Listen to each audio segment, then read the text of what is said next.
오늘 우리가 함께 묵상할 하나님의 말씀은 예레미야 21장입니다. 말씀 봉독은 1절부터 2절까지 하겠습니다.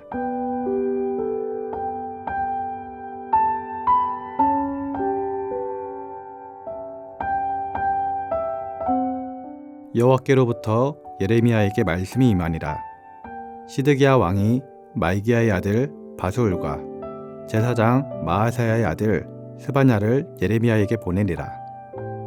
바벨론의 느부갓네살 왕이 우리를 치니 청컨대 너는 우리를 위하여 여호와께 간구하라.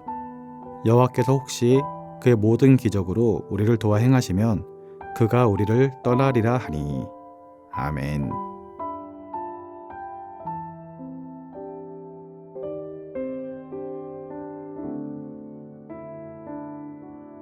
오늘 본문 2절 말씀을 보면 바벨론의 느부갓네살 왕이 우리를 치니 청컨대 너는 우리를 위하여 여호와께 간구하라.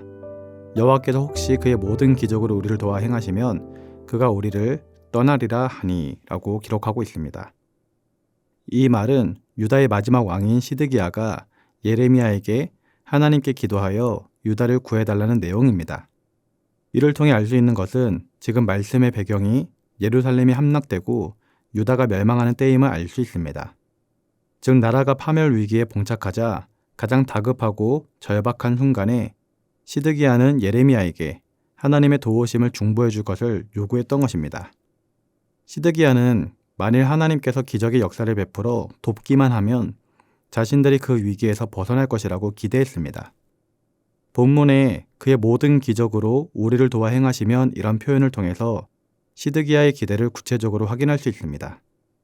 여기서 그의 모든 기적은 멀게는 과거 애굽에서 이스라엘을 건지실 때 베푸신 놀라운 권능의 역사를 말하는 것입니다. 또한 가깝게는 히스기야 시대에 있었던 아수르 대군의 예루살렘 침공 당시에 하나님의 권능으로 인해 적군이 괴멸되며 성이 자유를 얻은 사건 등을 함축하는 표현입니다.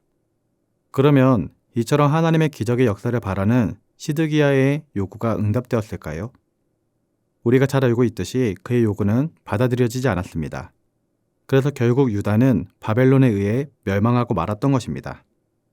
1절 말씀을 보면 시드기야가 예레미야에게 예루살렘 구원을 위하여 하나님께 기도하여 줄 것을 부탁하던 그때에 예레미야에게 여호와의 말씀이 임하였다라고 기록하고 있습니다.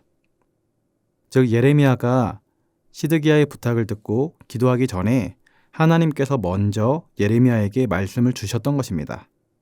이것은 무엇을 의미하는 것일까요? 지금 시드기야나 예루살렘 사람들에게는 기도가 중요한 것이 아니라는 것입니다. 그들은 하나님께 자신들의 바람을 피력하기 이전에 먼저 하나님께서 그들에게 베푸시는 말씀을 들어야 한다는 것입니다. 그렇다면 하나님께서 예레미야에게 주신 말씀은 무엇일까요? 오늘 본문 4절 이하의 말씀을 보면 하나님께서는 시드기야와 예루살렘의 파멸에 대하여 말씀하고 있습니다. 즉 시드기야와 예루살렘 사람들이 당신의 말씀을 듣지 아니하고 불순종하였으므로 예레미야가 기도한다고 해도 멸망을 피할 수 없다라는 말씀인 것입니다.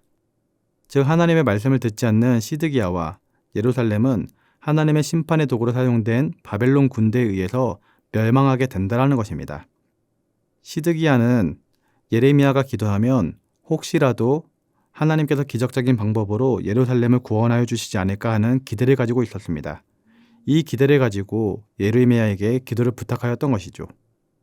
하지만 하나님께서는 예레미야가 기도하기도 전에 시드기야와 예루살렘의 멸망에 대하여서 말씀을 하시므로 당신의 말씀을 듣지 않는 자들에 대해서 그들이 아무리 기도를 해도 응답하지 않을 것이라는 사실을 강조하였던 것입니다. 그런데 8절 이하의 말씀을 보면 하나님께서는 이스라엘 백성들 앞에 생명의 길과 사망의 길을 두었다라고 말씀하십니다. 그러면서 바벨론에 항복할 것을 공고하십니다. 즉 예루살렘은 하나님의 말씀을 듣지 않았기 때문에 파멸할 수밖에 없었지만 지금이라도 하나님의 말씀을 듣고 순종한다면 그들은 아주 멸망하게 되지는 않을 것이란 하나님의 말씀인 것입니다. 하나님의 말씀을 듣는 것, 이것이 바로 시드기야와 예루살렘 사람들이 취해야 할 자세였던 것입니다. 여러분 이러한 사실을 통해서 하나님께서 가르치고 있는 것은 무엇일까요?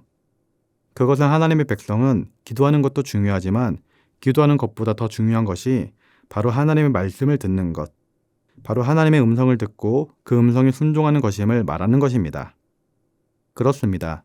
우리 성도에게 정말로 중요한 것은 하나님의 말씀을 듣는 것이며 하나님의 말씀에 순종하는 것입니다. 왜냐하면 우리가 드리는 기도 대부분이 하나님을 향한 요구라는 점을 생각해 볼 때에 우리 기도는 어떻게 보면 인간 중심적인 것이라 할 수 있습니다.